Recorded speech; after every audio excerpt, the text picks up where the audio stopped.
processus de production d'un module e-learning. Si vous démarrez dans le e-learning, vous cherchez sans doute un processus simple pour produire vos modules. La réalité est que chacun suit sa propre méthode et qu'en fonction des paramètres du projet, son ampleur, le budget qui lui est alloué, le temps que vous avez à y consacrer et le nombre d'acteurs impliqués par exemple, le processus peut varier. Je vous propose ci-après un processus qui fonctionne bien pour moi et qui peut être facilement adapté à vos besoins. Voyons ensemble quelles sont les étapes qui me semblent importantes à respecter. Étape 1. Discussion avec le client. Tout le monde ne travaille pas forcément à son compte en créant ses propres formations. Certains créent des modules de formation pour des clients qui les sollicitent. Quand vous démarrez un projet e-learning, commencez par identifier pourquoi le client souhaite développer le ou les modules. Discutez avec votre client pour fixer les paramètres du projet, c'est-à-dire les objectifs, le budget, les outils et les logiciels qui seront utilisés, le planning dans ses grandes lignes, les cycles de relecture et de validation, le nombre de cycles, les personnes impliquées et leur rôle, la charte graphique à respecter, la modalité de diffusion, via un LMS ou sur votre site intranet par exemple.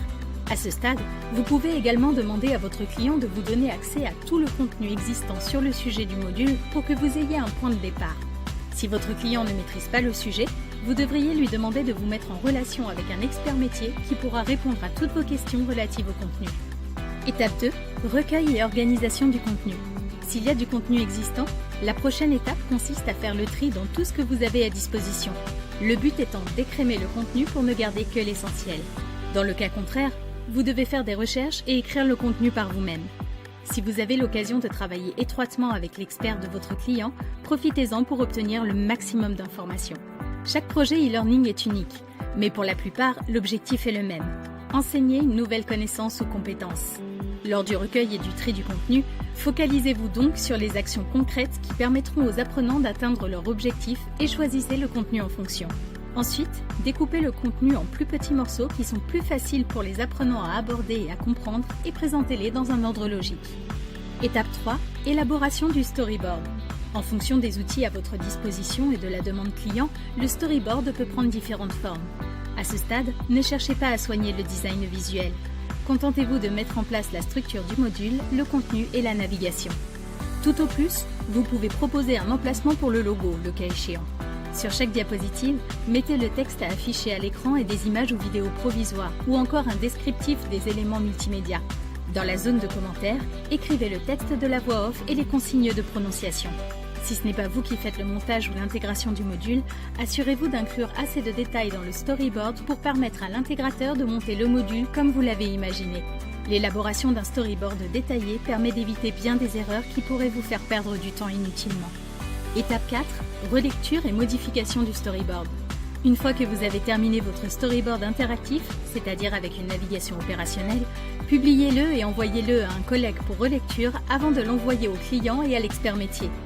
Au moment de l'envoyer, insistez bien sur le fait que le design visuel n'est pas terminé pour qu'il se focalise uniquement sur le contenu.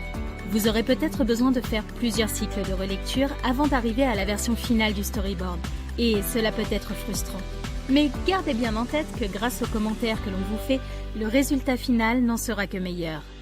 Étape 5. Montage du module. Une fois que le contenu et la navigation sont définitifs, c'est enfin l'heure de libérer votre esprit créatif et de vous occuper des éléments multimédia et de la mise en forme. Cherchez des images et des illustrations adaptées. Réfléchissez aux couleurs et aux polices qui vont permettre de mettre en valeur le contenu. Étape 6. Contrôle qualité et phase de test. Maintenant que vous avez monté votre module, c'est l'heure du lancement, non? Pas si vite! Avant de diffuser votre module, il est essentiel d'effectuer des tests pour vous assurer que tout fonctionne comme prévu. Lorsque c'est possible, impliquez quelques personnes extérieures, des collègues qui n'ont pas participé au projet par exemple, dans cette phase de contrôle qualité, car elles remarquent souvent des choses que vous n'avez pas vues. Ces retours permettent d'obtenir un module plus qualitatif où il est plus facile de naviguer. Étape 7. Publication et diffusion. Maintenant que votre module est terminé, il ne vous reste plus qu'à le publier et à le diffuser. Pour choisir les paramètres de publication appropriés, vous devez savoir comment vos apprenants vont accéder au contenu. Dans certains cas, vous pouvez simplement mettre votre module à disposition sur un site intranet ou internet et transmettre le lien aux apprenants. Si vous souhaitez pouvoir suivre les activités des apprenants, leur score, leur temps passé sur le module, etc., il vous faudra déposer le module sur un LMS et indiquer à vos apprenants comment y accéder. Produire un module e-learning peut paraître intimidant pour quelqu'un qui ne l'a jamais fait, Mais j'espère que ce processus vous donnera les bases dont vous avez besoin pour y arriver.